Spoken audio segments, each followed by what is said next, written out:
It's the Opperman Report. Join digital forensic investigator and PI Ed Opperman for an in-depth discussion of conspiracy theories, strategy of New World Order resistance, high-profile court cases in the news, and interviews with expert guests and authors on these topics and more. It's the Opperman Report. And now, here is investigator Ed Opperman.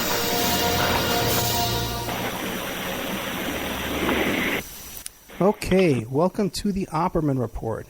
I am your host, Private Investigator Ed Opperman, and this show is brought to you by emailrevealer.com and also to our brand new sponsor, MichiganMushrooms.net. You go to MichiganMushrooms.net, you can check out their chaga mushrooms. Makes a great Christmas gift, by the way. They got these little sample packets that you can send people their sample of their mushrooms. And check them out on Facebook at Michigan Mushrooms LLC. If this is the first time you're hearing this show, please check out OppermanReport.com. We do a whole another show during the week. We have a members section with additional content, exclusive interviews that we've done. Coming up tomorrow, I'm going to be interviewing O.J. Simpson's prison guard, one of the correction officers that was had O.J. Simpson in custody, and he's coming out with a book about his experience up there at the Northern Nevada prison system, and about how his experience with O.J. Simpson. So we have that coming on tomorrow. Tonight, we're really lucky to have a superstar in the field of FBI whistleblowers and also forensic scientists, Dr. Fred Whitehurst, who was an FBI whistleblower. He's involved in everything between from Oklahoma City bombing, the O.J. Simpson case, Waco, TWA 800, and many other cases. He's also a doctor and also a practicing attorney right now in North Carolina, I believe. Dr. Whitehurst, are you there? Yeah, I'm here. Thank you so much for coming on. Can you tell us a little bit about yourself? What's Fred Whitehurst today? How would you describe yourself? Married, grandpa, lawyer? Well, I'm just a country lawyer. Got no grandchildren. That would be more stress than I could handle. I practice law in, a whole place in eastern North Carolina. I'm also a forensic consultant. People hire me from all over the country to look at forensic laboratory work product and give them some idea about whether there are any issues with it. Ah, very good. Okay, so you're an expert witness, travel around the country. But what kind of law do you practice over there in North Carolina? Well, I do criminal defense. Okay. Almost exclusively criminal defense? Yes, for a while I did family law, but the defense part really kind of crowded it out. So I essentially do criminal defense work. From the little bit I've talked to you, family law can be very draining emotionally. And it would appear to me that you took that to heart, and it was a little more than you could take. And well, you'll have to clue me in on where you're going with that there. Well, Okay. I'm just saying that family law can be very emotionally draining, and you seem like the kind of guy that takes things to heart, and you know what I mean, and really threw yourself into that, and it might have been a little bit more than you want to do. Well, there was a point at which what I did was law concerning children who were, the departments of social services get involved in cases, and there got to be a point where that with criminal defense and then,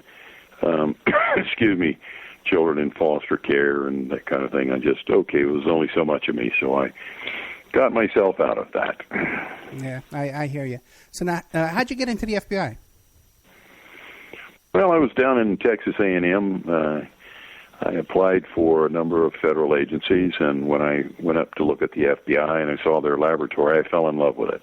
And I wanted to be just a scientist. I wanted to be a scientist in the laboratory. I wasn't interested in being an agent, but the recruiter looked at my background. I'd been a Vietnam War veteran and apparently had done the things that he thought were things they wanted in the agent ranks, and so I applied for and was accepted. It took 18 months for me to get into the Bureau. Went through the academy and became an agent, and went to the field for 4 years. And then you went to work in the FBI crime lab? Yes, I started out in Houston, went up to Northern California and then to Southern California, and after that they decided that I got in enough trouble when I was out in the field, and they wanted to put me where I could be better supervised. So they put me in the laboratory in 1986. In June of 86 is when I joined the lab. Hey, let me ask you a question on the side. Did you ever run into Ted Gunderson while you were working at the FBI? You know, I talk to Ted quite often after I get out when, when the issues began to be revealed at the laboratory. Ted contacted me a few times.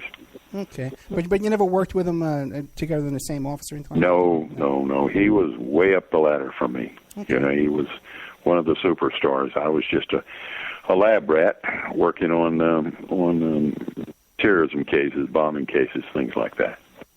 So, well, then give us an idea. While you were active duty FBI, what kind of cases were you working on? When I was in the FBI? Yeah, active duty FBI, what kind of cases were you working on? Well, when I was in the field, I did what's called reactive crime. Let's see. Kidnappings, bank robberies, extortions, things like that. And then I quickly moved over into narcotics investigations, and I worked on biker gangs, Middle Eastern heroin traffickers, Colombian cocaine traffickers. We didn't do a lot of marijuana investigation unless it was huge, and I did some of those. But I found the drug narcotics investigation very, it was just very satisfying. It was back when we thought we could win the war on drugs, and I enjoyed that kind of work. When I went to the crime lab, they put me into an area of analyzing materials from bombing crime scenes. And, you think of that as explosives, but everything you can imagine when something blows up, there's all kinds of materials that come out of a bombing crime scene. So I did analytical chemistry of those things for a number of years. And were there enough bombing crime scenes to keep you busy? Oh, well, yes, 7 days a week. It was beautiful. It was, that laboratory for me was heaven. I could have all the equipment I wanted. I could have all the assets I needed to do whatever I needed. I could travel wherever I needed. I could have all the education. I could put on conferences. I could walk into the boss's office and we'd say, we needed this gizmo or that gizmo, and he'd say, well, buy it. And it was literally, my wife worked with me at the FBI. She wasn't an agent, but she worked in the support staff, and we were in the building. If we could stay 7 days a week or 8 days a week, we'd have stayed there. And there was no concern about budget. Go ahead. No concern about budget or funding. Yeah, you had no concern. Unlimited bank account. Pretty much so. When I first got to the lab, a lot of the equipment was old and worn out, and nobody got in my way replacing it. A lot of equipment I initially was able to bring into the lab came from Department of Defense or National Institute of Health or National Cancer research folks, that kind of thing. But then gradually, the FBI just, if you saw it, you wanted it, they gave it to us. That's interesting. It brings up a question because I had Richard Lambert on the show, mm-hmm. and he ran the anthrax investigation. And he didn't seem to have that experience at all. Well, he wasn't in the scientific analysis section, and I understood that one of the problems in those areas was really didn't have expertise on board. And there for a while, if the FBI said, well, we're the experts, and everybody stepped back. Now it's a different world, and the FBI management, I hope and I think, realized that you can't employ all areas of scientific expertise. You've got to contract it out. But whatever Mr. Lambert dealt with, I didn't deal with that at all. I had I walked in one time and I needed a $500,000 triple quadrupole mass spectrometer, and I explained it to Mr. Greenleaf, and he said, "Why are you talking to me about this? Why didn't you get it 2 weeks ago?" And it was $500,000, and okay, well, that wasn't a normal thing, but spending $250,000 or $25,000 or $50,000 on equipment, it needed to be justified. It wasn't, we couldn't just irresponsibly throw the money around, but I saw no barriers at all. So you the only barriers I really ran into was when people wanted me to say things that I didn't believe and the data didn't support. So you couldn't order 2 of those things and take one home, right? You what? You couldn't order 2 of those things and take one home. Well, I could order 10 of them, and they all needed to be in the lab. There was no reason to take anything home because, frankly, home was right there in the laboratory. Yeah, you're there all the time. It was extraordinary. It was just beautiful. We could think as far as we wanted to, but what we said, that was a different matter. Right. But while we're talking about Richard Lambert, what do you make of that whole story and about his lawsuit and stuff like that? It sounds like the anthrax investigation was kind of stifled from the top. A lot of scientific inquiry. We could have all the toys we wanted, and we could think all the lofty thoughts we wanted, but we couldn't write the reports that we wanted. We couldn't say what we believed to be true. I could be wrong. I've been wrong a lot in my life, but I need to be able as a scientist to say, look, this is what I think, and let's talk about it. And when somebody comes and says, the guys upstairs don't want this paragraph in your report, and you say, well, but that's what I believe. That's what, you've made me the expert. Well, and I think that's what they ran into with quite a number of areas of expertise when the FBI management, who were abysmally scientifically ignorant, phenomenally scientifically ignorant, wanted you to say something, they were not interested in an alternative explanation. So they interjected their political agendas and career agendas right in your face.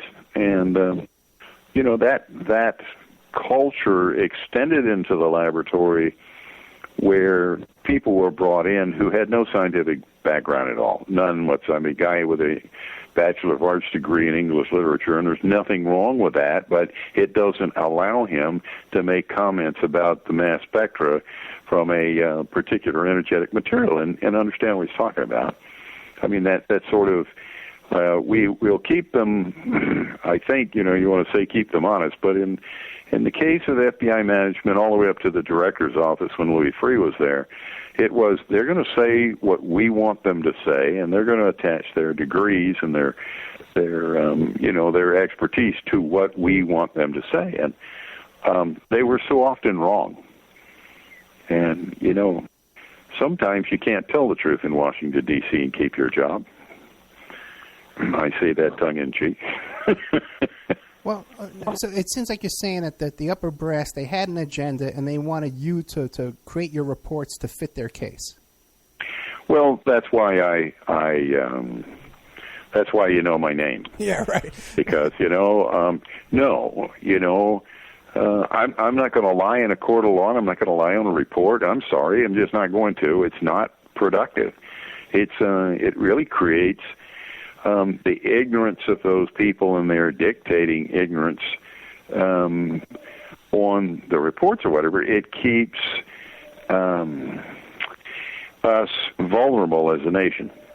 This is what your scientists say. It was like the mess of the what do you call those? The weapons of mass destruction in Iraq. Right. And I was hearing from military folks that from space they were detecting weapons of mass destruction in vehicles. Well, that's silliness. Those were chemicals. You don't detect them. It's not going to happen. That's silliness. And okay, but we need to know that. Or this kind of bomb was. We've seen this. We've seen Iraqi agents with this before. No, you haven't ever. But altering reports, changing evidence, testifying